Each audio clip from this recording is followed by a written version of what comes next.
I'd get dopamines from Darshan because he has such a nice, elegant voice and singing voice. We go on his Twitter, and he just make me feel good. If there was call in game, I'll get dopamine just listening to his nice voice. Be careful. You gotta be careful with this one. I don't know.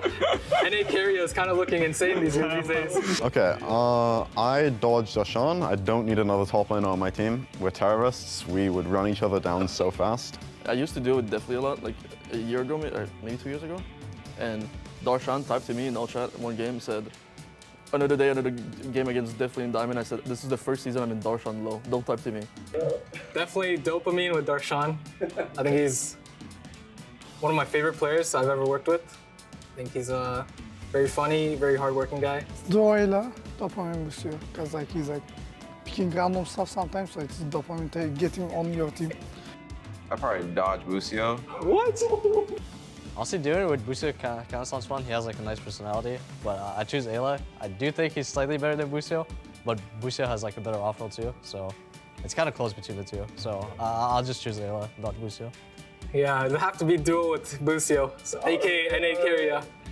He's been having too many Twitter clips, man. I'm sorry. Senna Yasuo. Senna Yasuo, exactly. They would Senna Yasuo. Exactly. I'll let him play the Yasuo. I could be the Senna. I don't know. Ooh, this is cruel.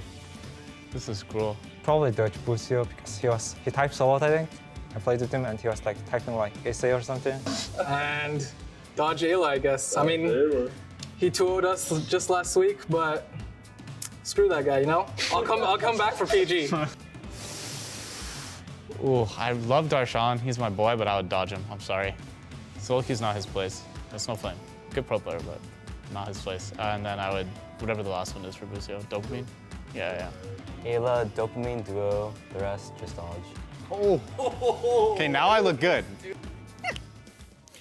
Oh.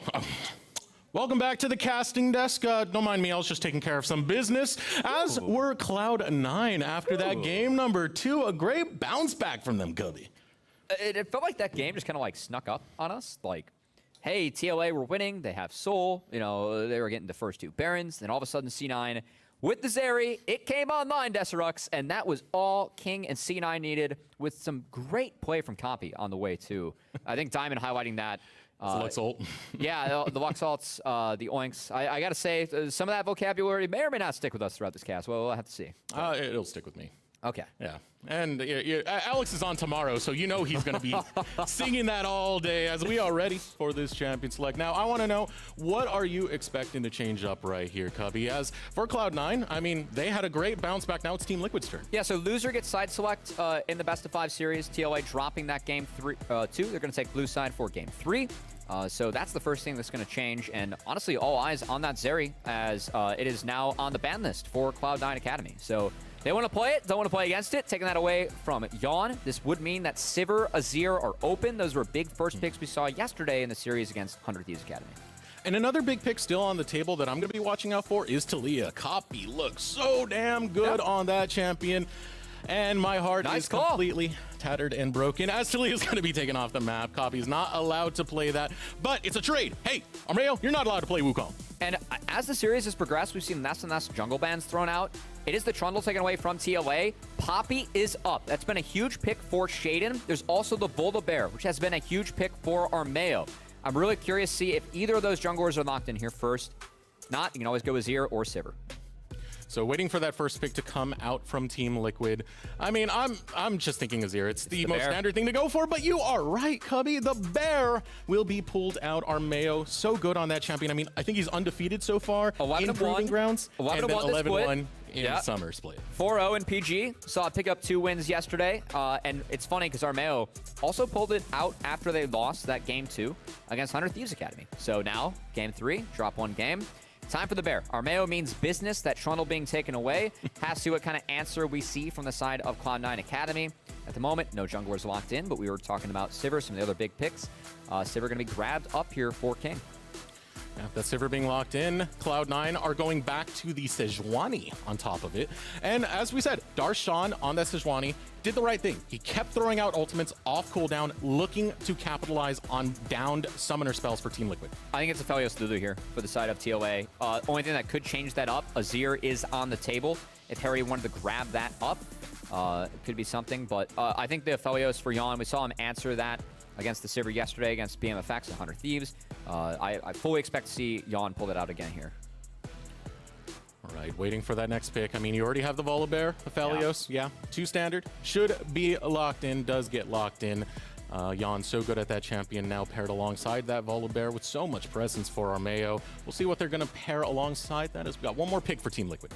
I think it's a Lulu. I think the other thing that is an interesting texture about this draft is the fact that Seraphine was not allowed in the hands of 100 Thieves yesterday. It could be an answer to an Azir. That's not going to be the case, though. It is going to be Copy's most played this split in the Victor. 5-3 this split. Most played in PG as well. Definitely something that Copy feels very comfortable on. And the amount of push that Cloud9 has between Sivir and Victor in the later stages of the game, definitely looking at some scaling here on the side of C9. I mean, for TLA, they could have grabbed the Lulu. It would have been some troubles for that support pool. It would have been some major trouble. So smart move to just go right after that Azir and lock in for TLA. Copy having the Victor as we head into the second phase. Alistair getting taken off the map alongside Gnar. I'm curious to see the Gnar ban. We've seen Sejuani be flexed a bit. But that Gnar ban, it's interesting because the immediate response from C9, again, that is Darshan's answer into the Fiora. So no Fiora for Bradley. Now we're going to have to see if TLA decides to take away that Lulu. Or maybe call the bluff against C9A. Maybe we'll play Nautilus against it. That could be an option. Could be an option, and would be a pretty strong front line to have alongside you. Provides a lot of pick on top of that. As we get our final ban out to head into the phase 2 of the draft, it is going to be Viego, taking that away from Shaden. I'm fully expecting Lulu here, unless I guess C9 could drop that, but I think that taking support, it does maintain that Sejuani flex. So I think that Cloud9 just snatching up Lulu makes a lot of sense with the Sivir. And again, would give them this massive late game scaling composition. I will say, though, there is a bit of playmaking lacking. And if it is a Lulu for TLA, both of these supports are really comfortable playing Nautilus into Lulu. So I think that might be the gambit that both of these teams are taking in draft, as it is a Renekton locked in for Cloud9, and that Sejuani is indeed going to the jungle. Yeah, it's going to the jungle, and it's going to be the Gator over on the top side. Darshan, all too familiar with that champion, and it provides a lot of early presence, a lot of early damage, a lot of early control for the top side. Darshan would love to have that matchup against Bradley, as this could be locked in. This is spicy. This is very spicy, but not spicy enough. It was a double melee top side, you know. You could play for the pup stomp. Sad. Not the case. Sad. Going to be the Ornn into Renekton, and then Ayla. Hey, we'll see what kind of option he wants, because if it's Nautilus, the amount of team fight that TLA has in the mid game would be massive, but instead, going to be a Renata. And not just any Renata here, Desmond. Ayla's Renata. It is Ayla's Renata. Yeah, Ayla's Renata, 9-3 this split. He has been massive on this champion. Even already got TLA out of a few match points. Game 5 against Immortals. We even had Golden Glue tweeting like, you know, you can't give Ayla Renata in Game 5. It'll throw back to spring, too. We'll see what Destiny responds with. I'm expecting a Lulu for the Sivir. So it is that huge late game scaling composition for C9 with some strength early in the top side. TLA can match. As each of these teams really posturing to go late. I'm always going to favor the Sivir team late. So I want to see TLA really hit that early mid-game hard, utilize that jungle advantage you have with the Volibear over the Sejuani, and some of the level 6 fights that you can pull off in River with an Ornn plus Azir.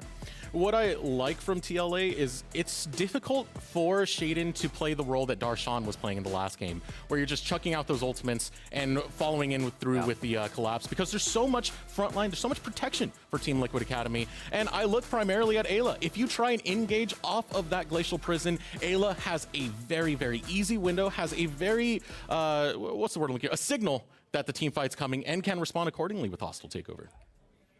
I think something, though, that is really interesting about this draft, Shaden has yet to play Sejuani. And something that we've really complimented Shaden on is his ability as a rookie to adapt, to grow into his role in Academy, to go from this strictly carry player on the side of solo queue, where he was able to hit rank 1 and rank 2 simultaneously, to now transitioning into a competitive jungler. Something that is not the easiest thing to do. It's one of the most cerebral, knowledge-based roles in League of Legends. Shaden's been pretty good at that for his first split as a rookie. Had a lot of help from his team, but on Sejuani, I want to see if he's able to attack the Ornn. Renekton and Sejuani is a deadly combo. If you are able to dive Ornn, Ornn does win this matchup in the long haul, but not early. That's something I'm going to look for C9 to do, accomplish. Set Ornn behind and give Darshan this massive winning matchup top. And if they can play to that condition, it shows to the growth of Shaden, as you were mentioning. Early in the season, it was all about him power farming and the team playing towards him. Yep. That was his play style. He has spread out so much now, diversified his champion pool, now plays as that frontline engager for Cloud9 in Game 3. And I like this from C9, just using the strength of Sejuani plus Renekton, trying to find anything they can early. I'm really expecting Shaden to work his way towards that top side. Aphelios Renata, they're going to have a bunch of push early. Against the Sivir Lulu, they will be harassed. But if you go top against Ornn and you set him behind, yes, Ornn does win this matchup in the long haul, but you have the ability to be aggressive, to dive as Shaden and Cloud9. And God, if you get this Ornn out of the game, Darshan can take over and be the bridge to get that Victor Sivir to the late game. So that's why I really want to see C9 utilize the power. I gotta say, Shaden, he is starting on that top side. That's a bit surprising to me. So that's what I want to ask right there, Cody. Yeah. I mean, Ornn provides some late game presence in the fact that you get those extra items. Sivir, her marksman role as it is. Does Sivir really put that much of a lead towards Cloud9's late game as opposed to the Ornn? Yes. Yes. I'm fine with the straight up, yes. Sivir against double frontline, you're always going to be able to auto-attack and have those bouncing blades connect across teams. That's massive for the side of Cloud9. And we saw what King could do in the late game scenarios when he's given all the resources on the Zeri in the last game. So he can do it on the Sivir. He was an early adapter. I believe he has 2 Sivir games this split. One of them was definitely old Sivir before she got reworked. So King, always someone that has really liked to play these late game marksmen. Sivir has been the queen of late game with Zeri on this patch. We'll see if King can cash in this game. Now let's take stock of how these jungle paths are going to go. For Armeo, it seems to be going for a full clear. Already cleared out. He's already that top side. Yeah. He's moving quite efficiently right now. Shaden will be behind, only just starting his Raptors. Voldy's early clear is so fast, and you are so powerful at level 3, and frankly, part of the reason I don't love this path from Shaden is because Armeo, after taking 4 camps, you can go get in the face of Sejuani, and that bot lane, you know you're going to have bot lane priority between Yawn and Ayla with the draft they selected, so Armeo...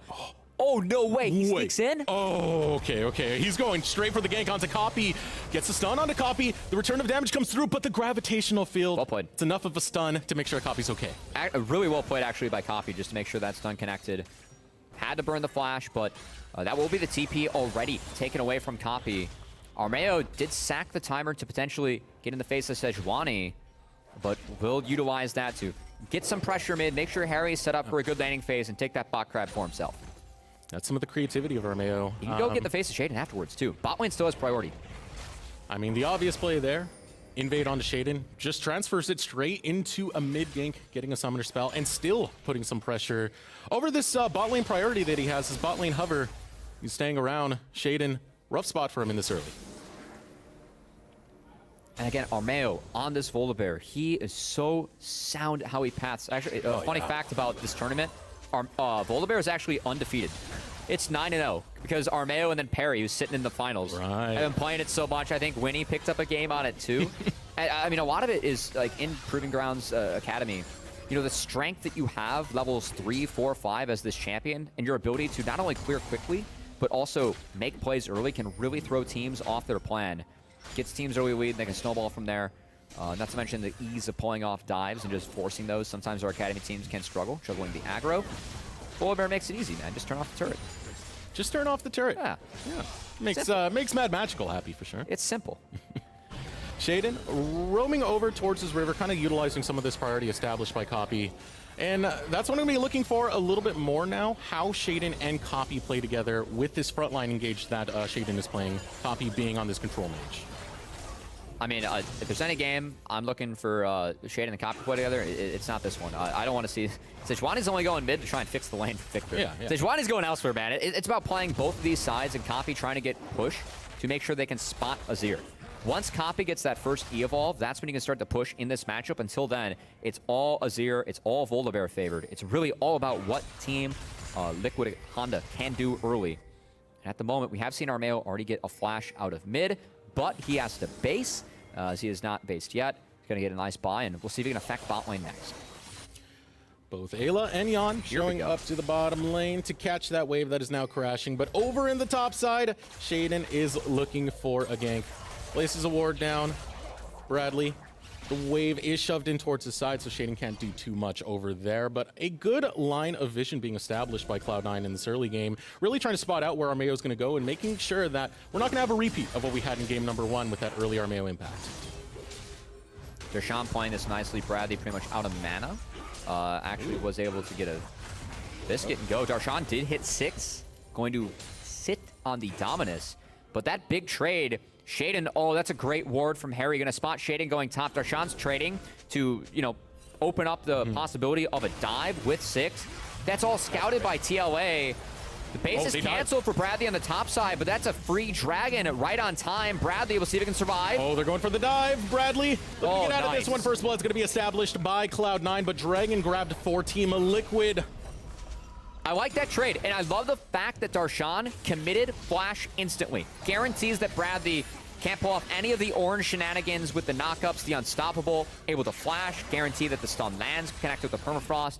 First blood does go over to Shaden, and it's a trade of power across the map. TLA stacking up those dragons early on time, doing that after the changes before 7-minute mark can be difficult. TLA have secured an Infernal Dragon, but it is power to that Renekton.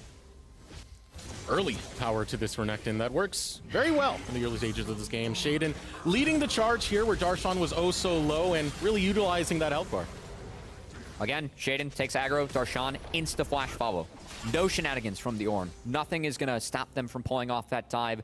We were really highlighting that combo in draft, and I love how Darshan found that aggressive trade to open up the window. Shaden on the Sejuani, you are in service to your laners, you skip over the camps, and you go make it happen. That's a good play from Shaden and Darshan.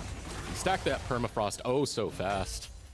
And I didn't even think about it. It is Renekton, so you get 2 stuns onto that end. And it's great because I know very early on in the split, Joshi was hitting on this in the desk pre-show.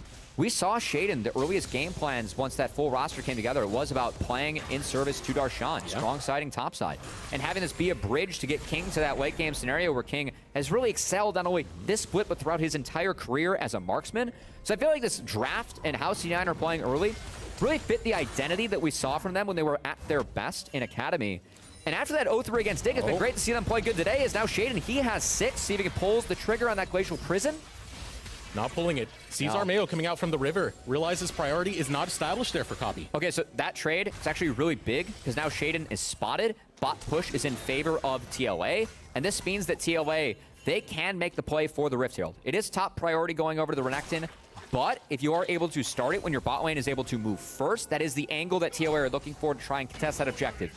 Copy does get E-Evolve here on this wave. So after this, Victor will be able to contest the wave a lot better, as now Shaden. Oh, he forced Harry to go into the direction of the ult of Shaden. Oh, it didn't connect. Harry, smart with his movements there, quick with the flash. Still, Summoner forced, right? That's some pressure taken away now. By the side of Cloud9 as they really are trying to play for this Rift Herald. Armeo now realizes that Shaden's going to go up towards the top, so cuts off the pathing of Shaden. Copy arriving now. Call the forward crowd going to go off. Uses it onto Darshan, not using it onto the fight happening over towards the bot side of the river, but now continuing. Armeo will rip and tear onto Darshan and get a kill for Team Liquid. And for C9, Ayla was on the rotation. They don't see Ayla on that bot wave. C9 can't go for this play. Yes, they have the strength of top lane, but if you are outnumbered in a river fight against Ornn, can't do it. Darshan trying to get to the other side of the fight so that Ornn Horn couldn't line up on everyone. Not enough. He goes down. First Rift, all the objectives go over to Armeo, the General, and Team Liquid Academy. General showing up in style. What looked like early advantages coming out for Cloud9 gets responded to by the General himself. Neutral objectives, laning, everything. He's able to bring it for his team and make sure that they are going to be hell of a success. And this is part of why Armeo's Volibear is so good, so feared here in Academy. Because how intelligent this player is, and then just taking a champion that has this much strength early, Armeo is just able to control the pace of the game. That is when TLA is at their best. Diamond, even talking about it up here in the last game. It's so tough to play in the TLA because Armeo, Ayla do not miss their timers. They know the timers that they can fight. They always hit them. That's a great example there. Armeo, Ayla were at the play first. It's a good time for TLA. They hit their timer, they win. Ooh, look at this. Armeo going for the Scuttle Crab. But this is at a time where the rest of Cloud9 is recalling, so not much agency Darshan has here. Just the teleport going to be used to try and match with Copy. I mean, Armeo is spotted, but look at this reset from Armeo. Gets top crab, all top camps are down. Guess what? Dragon spawning in 30 seconds. Reset, get these camps, snowball that into the Dragon. Armeo controlling this game beautifully. Did oh so well so far. Armeo now coming off of that respawn as Dragon is spawning in 15 seconds. Going down, pathing for his red buff first. Looking at where Harry is, looking at where his bot lane is. Shaden is responding faster, but in the top side, Dominus gonna be burnt by Darshan. He looks to chase down Bradley. Look at the stun onto Bradley, a couple more autos to go through, chipping away at that health bar. Bradley returns a little bit of fire. It's a lot of bit of fire, actually, as Call the Forge God is going to be off cooldown. Now here comes the Glacial Prison coming out from Shaden as he hops onto Ayla, but the hostile takeover returns it for Team Liquid. Now looking for Destiny. Nice. Wild Growth stops anything that Armeo was looking for onto Destiny. Close fight both sides. Actually, really well played by Destiny to get out there. That Wild Growth, you called it out. Ensure that it's no blood. But it will be the blood in form of the Dragon. That one's for you, Diamond, as TLA with the health bar advantage. Should look for the drag, but instead looking to maintain mid-priority force. First, Copy, force to flash. Should be TLA now turning to the Dragon after that. Forced to flash away. Harry didn't even have to use his to set up that play. Puts Copy at a bad disadvantage here. Dragon's up, and it's going to be the recalls coming out from Team Liquid. Yan looking for a reset, so is Ayla. That's curious to me. It's red-white for Yan. Health bars are really sound for TLA. Them dropping this, I know that mid was an advantage of Copy, but going for that play, forcing that flash, didn't kill the tempo that TLA had to try and take that Dragon after they won out and skirmish in the bot side. It was no blood, but it was health bar advantage, and C9A, actually, you're going to turn on the objective and even the score as Armeo doesn't have anything to get in the pit. Still getting closer, though. He hasn't fallen just yet. Okay. Yeah. Shaden will lock that down. And Armeo is running through this jungle and looking for Copy. Puts down the blast plant to make sure he's not going to use that as an escape route, but Armeo playing it smart here. Will not continue the challenge. It's enough to scare him away. And also, all that was going on the bot side. Top's in isolation. You have a Renekton early. Look at the plates up top. It's been 4 plates taken by Darshan and Cloud9 Academy. So this back and forth early game, yes, Armeo was doing a good job of setting the tempo, controlling things early, but TLA trying to play for plates instead of the Dragon. They do lose out on that objective. Trade gold across the map. It is still Yan coming out on top, but this Renekton is going to be a big point of strength for C9A in the mid game as they try and transition to the late game to make sure that Victor and Sivir are set up for success. Can get pretty nasty with Yan. I mean, Aphelios late game, very strong. Aphelios late game with Bradley on Ornn, also strong. Also pretty damn strong. So that, Sivir. Frontline plus items. I don't care about Sivir. Stop talking about Sivir. She's a different season to go. Aphelios is the new hotness. So hot right now. The champion reworks, you know. Now, technically, Sivir would be the next hotness being reworked. She's got a hot pizza in her hand. That's true. I mean, I hope hot pizza does sound good. But at the moment, hot soup in the bot lane. Harry will eat that knockup from the Wild Growth and that pizza delivered to Ayla. Yeah, Destiny again is going to use that Wild Growth to make sure that it's a disengage and no blood bot side for Cloud9 Academy. So well played from Destiny and C9A. And that's the second time we've seen Destiny use the Wild Growth that way, just denying these close range crowd control that's trying to come out from Team Liquid Academy. So we take a look over on this top side. A lot of pressure coming down. Bradley's trying to stop this recall. Armeo waiting in the wings. So this matchup for Renekton, I was talking a bit with some of the top laners that, you know, playing at a high level. Because of the changes to Second Wind and some of the rune trees, it's gotten better for Renekton because innate sustain just got stronger. And this Bork build actually allows you to scale a little bit. So it is still Ornn favored, but there are windows that Renekton can win longer in this matchup. Darshan doesn't have TP and doesn't have that Bork. So at the moment, I really like to see Bradley utilizing the item spike that he's on to really pressure Darshan and make sure that this top lane turret stays up in his favor. And he's actually going to pressure first brick in the top side, which means that TLA, all 3 lanes are threatening first brick right now. They have every turret below 1k HP. They're going to force the hand out of Cloud9. I mean, TLA, their early game is the best In the regular split, they always had gold leads going for them. On average, it was pretty massive, to say the least. As Shaden's going to hop on to Ayla. Ayla with the handshake, pulls Shaden away. Now Armeo trying to hold that front wall, trying to be the door for Ayla to get through and no one else to get past as Armeo hops over. Hostile takeover going to go out. Lands onto Shaden, only onto 2. Destiny on top of that. Root goes out onto Shaden. And walking forward into Victor and Copy right there. That's not easy. And Shaden, I really like finding the skirmish. Did net 2 flashes out of Armeo and Ayla. So this core that's been so good at controlling these games in TLA's favor, they're giving a few windows for C9A to make plays, get back in this game a little bit. And keep in mind, that scaling between the Victor plus Sivir going to be very difficult for TLA to face down later. So it is second Rift, traded out for a lot of gold on Ophelio still, and my eyes really go towards Yawn in this game. He has been funneled. Every play for TLA has been made in Yawn's favor.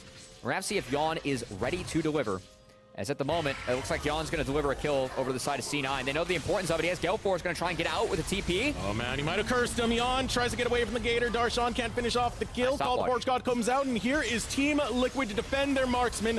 Now Bradley, the Gator and Copy. Out comes the Emperor's Divide from Harry and gets the lockdown with the bouncy house found by Team Liquid. Wild Growth goes out. Darshan stays alive underneath his tower, but Team Liquid stall out for Yawn and take a kill. And TLA know the importance of Yawn in this game. He was given the kills. He has the shutdown on his shoulders, not given over to C9. As they TP, they protect their marksman, and they get some more gold in their pockets. Cubby, I've always heard of caster curses. Is this the first caster blessing? Oh, it can't be the first, but I appreciate you, Deserux's.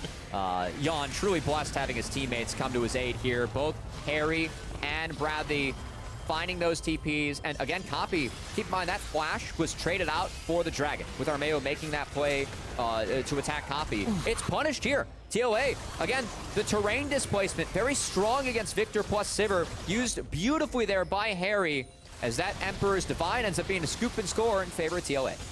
Bouncy house, that Wombo combo is so nasty to have to deal with. I like the scoop and score. You a basketball fan here, Deserux? Yeah, a little bit, not as. Rebound of the putback? Feels like that was a putback there for TLA. Get it into baseball terms and we'll talk about it. Okay. I know you got those in the wheelhouse. I got you later this game. We'll figure it out. Cubby might have been somewhat sports related, yeah. Speaking of Cubby, we got a bear on screen right now, and that bear is taking a dragon. Second dragon for Team Liquid will be the Cloud Drake on the Cloud map. Still, Cloud Soul, not a great role here for TLA, who are, again, trying to snowball this game a little bit harder against the Victor plus the Sivir. And at this point of the game, things are still okay for TLA. This is, I think, where Ornn is really at his strongest, your ability to have these Call of the Forge Gods at early Baron fights and the mid-game Dragon fights. But Victor plus Sivir, again, sieging into this team as the game goes on, trying to find these objectives, all the wave clear that C9 has. It really has to be the objective fights that TLA wins out big. That's the one way they're going to be knocking down these objectives. They have to remove Victor and Sivir off the map. As Harry looking to remove King off the map here, we'll get the ult. Yeah, on the hunt going to be used.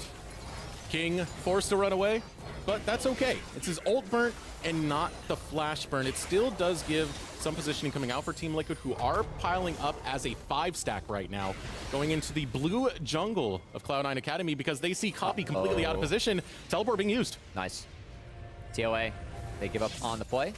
Harry will be able to shove out this wave, trying to catch the bot wave as well, but because Copy was able to escape for free, does get a base in, and TLA, they showed everyone the bot side, so second Herald will be dropped, and it will be a crash in mid, so that outer will be taken. If C9 gets any more positive pushes in their favor with no one to answer mid. Outer turret not done just yet, but very, very low, and Copy lost his teleport for that. So a rough little trade coming out, Cloud9. They're still netting out these tough little spots where it seems like they're going to be caught out, where it seems like they're going to lose more.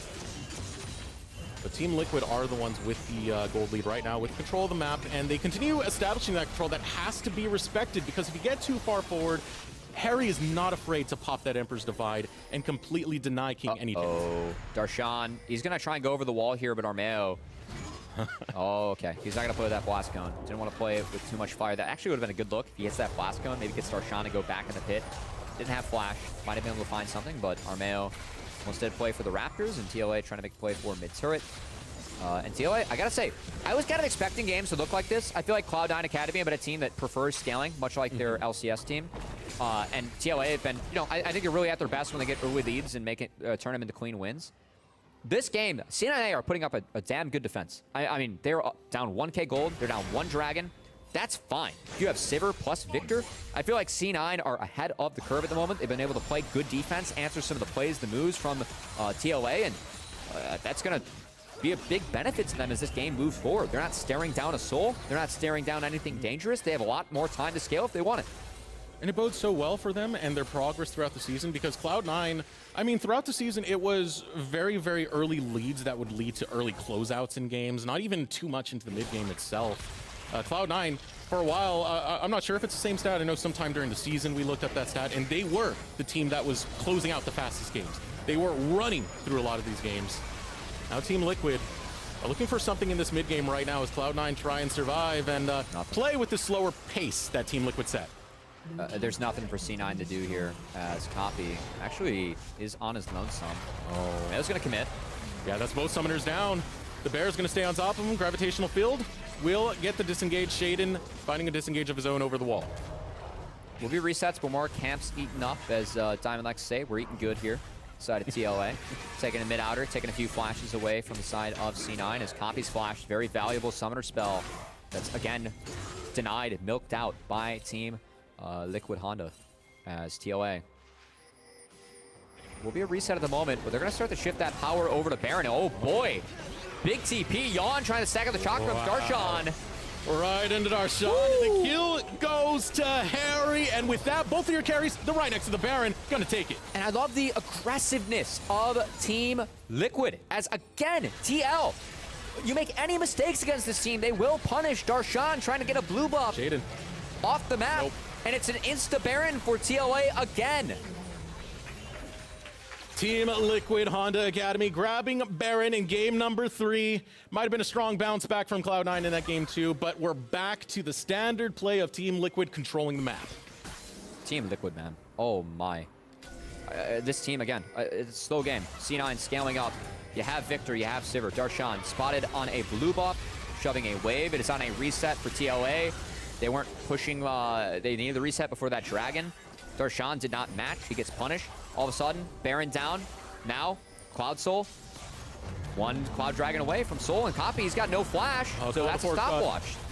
Destiny gets knocked up. Wow. Yeah, this is the end right here. As the hostile takeover goes off on top of it, they're really ensuring that Copy will not get away, and these structures will have to pay in gold to Team Liquid. And I like this from TLA. We talked about how if they want a siege, they have to remove Sivir and Victor from the map. Victor taken away, Cloud Dragon is up, but they have Baron. Screw that Dragon, they'll pick it up on the way out. Take the turrets while Victor is down. That's the first inhibitor falling in favor of TLA. And the Rift belongs to Team Liquid Honda Academy, but they're not going to get the inhibitor tower here. Still seeing if these minions can chip away. You do got that cannon creep on the back end with the Baron buff still available. Oh, they're going to let it fall. They're going to let it. They're going to let it fall. Oh, they're playing the long con, definitely. Oh, it's Sivir time, baby. Wow, this is Sivir time. Yeah, this is big Sivir time. I actually really respect that from C9. I don't think mid inhibitor makes that big of a difference when you have Victor plus Sivir. You are guaranteed cannon creeps after the 25-minute mark. I'm gonna look that one up. Anyway, they're gonna get a little bit extra gold from the super waves. That's what we're getting towards. This dragon is gonna fall anyway. They'll get that inhibitor back up before that next dragon spawns to get map control. I respect that decision from C9. I think that was wise. It's very wise. That wave clear you're talking about, Sivir, so good at it. King, we're going to be watching a CS as Cloud9. They're okay with playing on the back foot as long as they're still getting resources for it. Cloud9 looking to respond over on this top side as Team Liquid set up around. Ayla on the flank. Now just getting that hostile takeover cooldowns available for Team Liquid. And here comes Armeo. Hostile takeover going out. Black. Lands onto Darshan. And here comes the slam as Armeo jumps in. And Yan takes down Harry. Turret still up as a double kill acquired from Yan. Gonna fall will be Harry, but Team Liquid got what they came for. King did get a shutdown on Azir. That's actually not all too bad. On the side of C9 and TLA, they don't have to go for that play. They were pushing very hard. Taking 2 people off the map, they are going to get another inner to fall in their favor, but you got to believe that with a Baron, this would have fallen anyway. That shutdown going on a King was big, but Flash was also taken away. So if TLA can find a big fight where they can punish King being flashless, that's when it's going to be worth it. Got to keep our eyes on that. Man, that was so brutal, though. Armeo just dived that outright. That's the power of the bear. Take the turret away, make it completely useless, and slay the enemy team. That is the way of Team Liquid Honda Academy, as Armeo's flank is just so good here, Cubby. Against the Armeo bear, man. Well, if he gets map control, he does not let it go on this champion. And while C9 had some really nice defenses in this game, I think neutralizing some of the aggression that TLA was looking for, you can't do it forever. And Armeo does find the angle. Again, that shutdown going over to Sivir. You have to keep an eye on her items, as Infinity Edge will be really big for King. I think with that mid inhibitor being dropped intentionally by Cloud9 Academy, that's going to help King get there. I was right about after 25-minute mark, one spawns every wave. Let's go. Knowing some mini wave mechanics here up here. Not bad, Deserux, but Sivir, we will see if that is enough for IE, and it is. Wow. Done. Okay, so yeah, she got it done. That's big. I want to see this gold right now. How this gold between the marksmen are going is going to change. Pretty close on the scoreboard. Yeah, you know, right now scoreboard's what matters. Right now it's a long sword in favor. That's it. It's pretty handily over to Jan. You know, we can't talk about Sivir all day, but we can talk about Sivir. You know, maybe in a good 5 minutes when these minion waves keep crashing, and King keeps farming. King. We saw what he was able to do in game 2.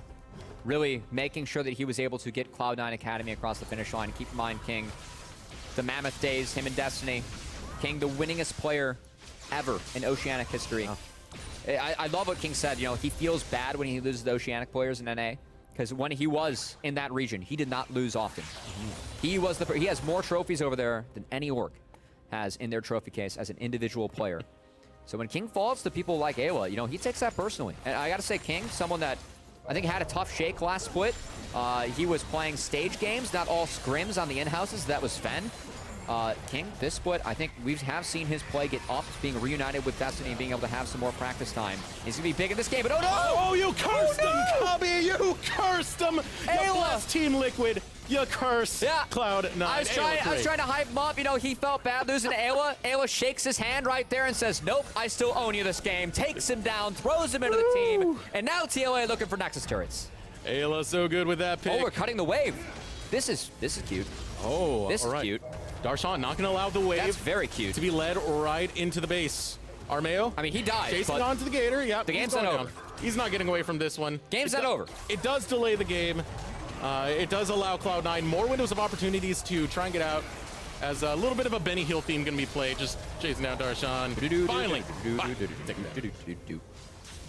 Darshan goes down. We do our best up here. That's not just me and Rafa with the music background. That's an Easter egg for later there in Deserux. But Harry, just take the wolf camp, and who cares about wolves when you have the worm spawning? That will be the next target for TLA. It has not been spotted yet, though, and there are 2 blue trinkets on the side of C9 that are available, as now Jan's hitting it over the wall, stacking up the chakrams, but we'll see if TLA turns for the fight. Shaden's trying to get in, but there's 3 members saying no. Holding the door, bouncers, bodyguards, not allowing Cloud9 a chance for a comeback. Baron goes over to Team Liquid.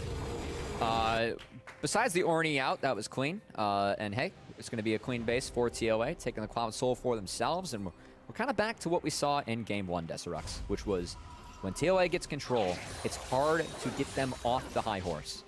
Hard to fight them off it. The high horse, I like that. I just got that right there. But yeah, that is the case. Really, their mid to late game play is so intelligent with the way they set everything up. Armeo, especially, who facilitates a lot of this. Now Team Liquid looking for the Dragon Soul. And Cloud9 are not going to do a single thing about it. They will just play to their base, they're going to turtle, and they're going to hope that they can neutralize a gold lead by stalling out a game for the very long con. And I think another thing that's kind of hard here for the side of Cloud9, while the top side did have some strength between Sejuani and Renekton, there is a lack of engage. And with Banshee's Veils, Renata Handshake able to really help, we have seen C9 have a really tough time starting fights, so it's just kind of them eating waves and trying to get as fed as possible. But Shaden consistently has to queue backwards. Glacial Prisons, you know, you're throwing them into Ornn, Voldabear, it doesn't feel too good. Disconnect on the Bradley, but that's minimal damage going over. Ayla's angle. Ayla's at an angle to get this. Here comes Call the Forge God. Double knockup comes through. Jan can't get in. Ayla holds on to that hostile takeover. I noticed that time and time again. Keeps it for the later stages of the fight when it's oh so crucial. That was a Copy actually played that well enough to make sure that Yon couldn't get in early to follow up on the engage from TLA. So while it is an inhibitor falling, at least the members of Cloud9 Academy do stay alive. We'll see if they can keep their base alive. TLA, they don't want any other inhibitors. They want the Nexus turrets. Yeah, just going for the end right here. Nexus turret number 1. It's tough to end against Sivir. Low, but not down just yet. Finally falls. Armeo's starting to get low. So is Bradley on this end, and Cloud9 are by that respawn. They can heal back up, looking to make a battle of attrition a victory for Cloud9. But Team Liquid are not giving the time of day, just really working with this Baron and Power Cannon creep. There's no Gromp available for Armeo on the enemy side of the map. So, Awa trades flash for flash. That's a trade up in the long haul. Armeo is stuck at the HP value that he's at, though. So I think TLA are just going to play for 2 inhibitors. Do they push for more? They have one more wave of Baron Theft. They want it. No, not going to push for more. Yeah, health bar's too low there. Armeo was low. Harry was low. You already burned the teleport to get back into that fight. Can you end against Sivir Victor? That's the question. Will this game end? No, let's make it 2 hours. Let's make this a long day, Cubby. Just trying to stretch things out here, Desiree. We're trying to make the most of this event. Yeah, I mean, that's a good mentality to have, make the most of your opportunities. I don't know if that, involves game time in League of Legends, but C9 is a team that they do like to play scaling. They do like to play for the later stages. I feel like that's when King is really at his best. We've seen Copy have some good moments in some team fights as well, especially in the last game. His Talia was massive. But I feel like the lack of playmaking for Cloud9 hurt them in this one. It's strange to me. I do feel like what I was saying in the last one, where it's remote play versus stage play. Shaden was very, very ballsy in the regular season. Made a lot of plays when he realized the win conditions were not lining up with him, and he needed to act now.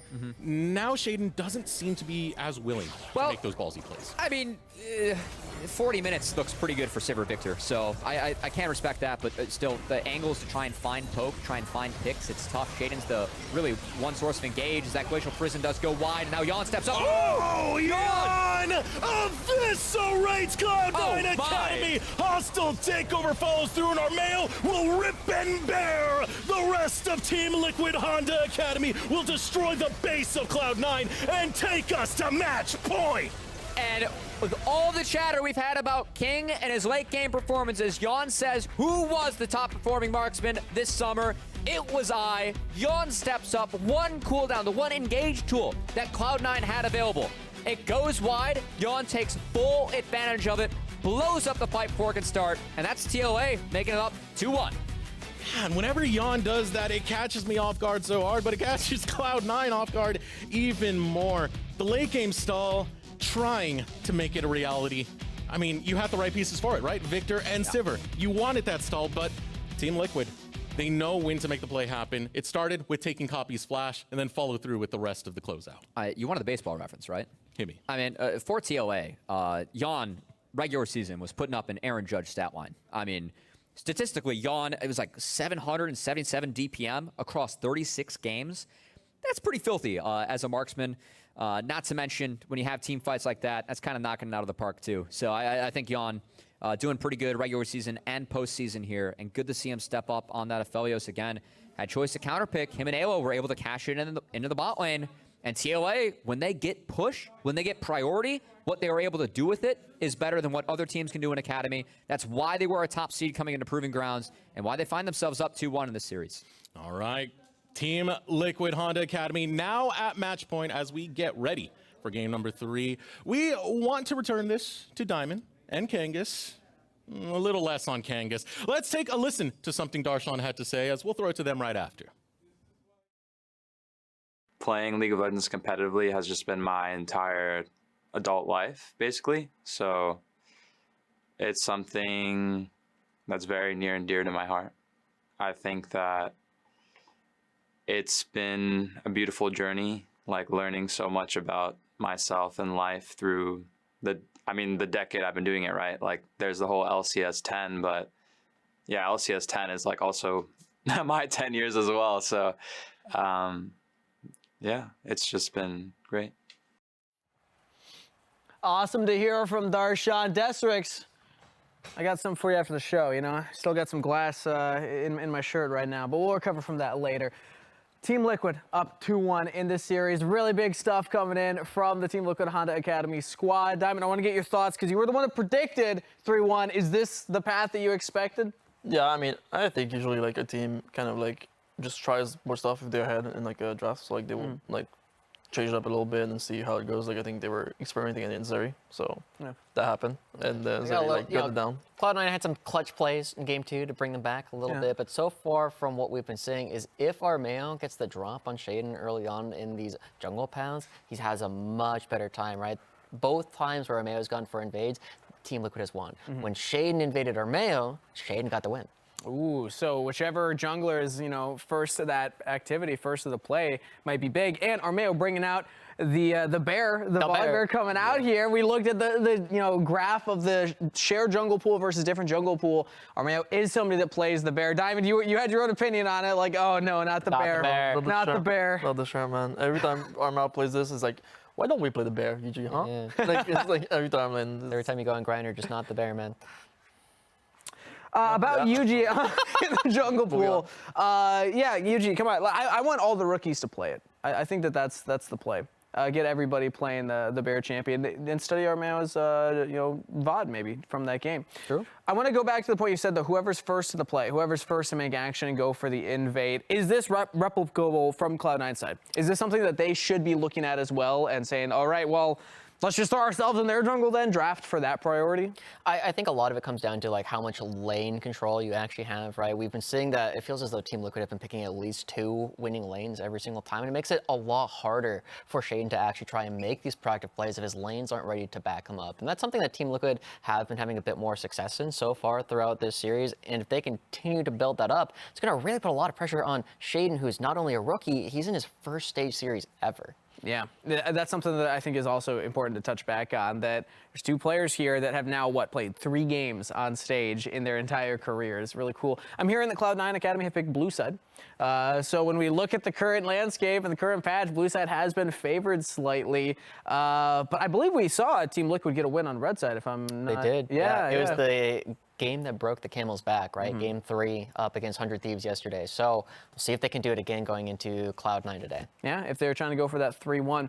But with that said, before we continue breaking down the series and get maybe our expectations for game number 4, Diamond, since we have a pro player with us on the desk today, we have a special segment. Diamond's going to break down and reproduce some interactions from the series, specifically from the support side. Because you had an interesting point that you wanted to highlight. Some mechanics. Supports don't get to highlight mechanics enough, Diamond. Yeah, I'm gonna run it down for the boys. Kind of like similar to like Pro B like segment where you like teaches about like some mechanics on champions. I think Renata is like considered kind of like a simple champion, but she's actually has a lot of like things that are like niche about her that most people don't know, and I think Ayla's really good at using them like in this game. You know? Yeah. So like, and Ayla is the type of player where he's a player that like is really nitpicky and like he really tries to min-max stuff. And there's a lot of actual small things that you can min-max on Renata. So while we wait for you to load into the game, right, it has been interesting to watch kind of the development of support as a role in general, because for a long time people were like, oh, you're warding, you're just walking around, you don't do a whole lot. But recently, with more mechanical players like Busio and Keria coming into the fore, and with Ayla as well, you get to see a lot more of the cool mechanics coming through. I'm happy you bought potions, by the way. You know, it's important, it's everybody. important. Make sure you buy potions before and you wards. Leave. Yep. It's kind of a habit. I'm gonna get some creeps growing. I need to like fast forward the time, like 30 seconds. All right, well, while he's fast forwarding, I also want to go back to what you said about Ayla as a player, because talking with Ayla, we've had a chance to interview him a couple times on the broadcast, and he has said things like that. You know, the amount of time that he spends practicing his champ pool, actually putting in an effort to learning new champions. I feel like he and Busio are probably the top 2 supports. I'm surprised top 2 in the MVP vote as well of some of these support players that really put the extra time, the extra effort in to learning certain matchups, to learning certain interactions. Yeah, so one of the things that a lot of supports, and Corjo does this a lot too on Renata, is he actually uses Q to poke people. So like if it's a neutral state in the lane where there's nothing happening, you can just Q a creep like this, and you can bring the creep, and it does damage to whoever you're queuing them. So in lane, when it's like a neutral state when there's thing in the creeps and there's no Q angle, you can actually go for these type of like poking where you're just chipping their HP basically like slowly. So like you can do this in lane where the creeps are kind of dying, but I'll do it on the melee here. So I Q this creep. and I just do this, right? And it's like, hits them twice, they lose like 200 HP, and it's more HP, it's like a little min-maxing trade. If you're playing against a range champ, this is all damage. And one of the other cool things with Renata is you can R-flash, so you can start your R and then flash instantly.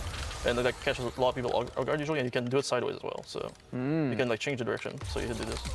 So you can like engage from a side like this, right? Interesting. Because it's such a large skill shot, that small thing can really change whether or not you're getting over a wall, whether or not you're controlling these major choke points. But the coolest mechanic on Renata is where you Q, and you can cast your second Q again. You have a small timing, right?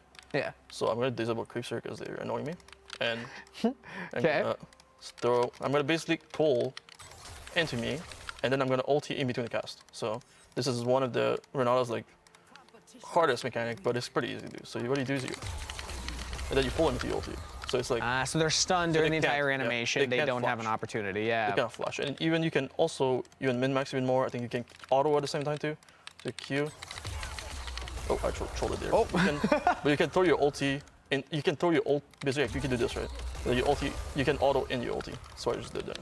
Yeah. So there's like some min-maxing stuff, and or Renata, this kind of like you're a range champ. So basically, in trades, that's you want to min-max as much as you can because every HP like bar or like damage that you do against the enemy like caster is a win for you basically. And it matters even more on characters like Renata that have these auto attack interactions, right? Because it sets up for your other teammates to get that little bit of extra burst of damage. And so it's one of the reasons why Callista Renata was so good is because like every time you trade autos in between each other, you just get that ramping damage. And so it's always good to get that little bit that you find.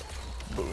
That's cool. I'll have to start practicing some Renata. Maybe move past Pantheon support. Well, we'll see. Maybe you've convinced me, Diamond. Not yet. I think you have probably not yet. But I think it's important to mention because if people aren't aware of necessarily all the laning intricacies of this, that you can actually go for some of these more aggressive trades in lane, try and take your opponent off guard. And when bot lane was so important and so pivotal for both of these teams going into this match, it kind of highlights what Ayla's able to do on a champion like this for the team. But at the end of the day, it did come down a lot to the carry. So Diamond will actually, is there anything else that you want to highlight? There's not that much else, but all right, cool. It's mostly refining. So we can get you back over here because the name of the game, of course, was the carries at the end of the day. And it was, I think, Jan stepping up, having a very strong performance. The casters were highlighting it. King's known as this kind of like late game carry king, it's in the title, it's in his name.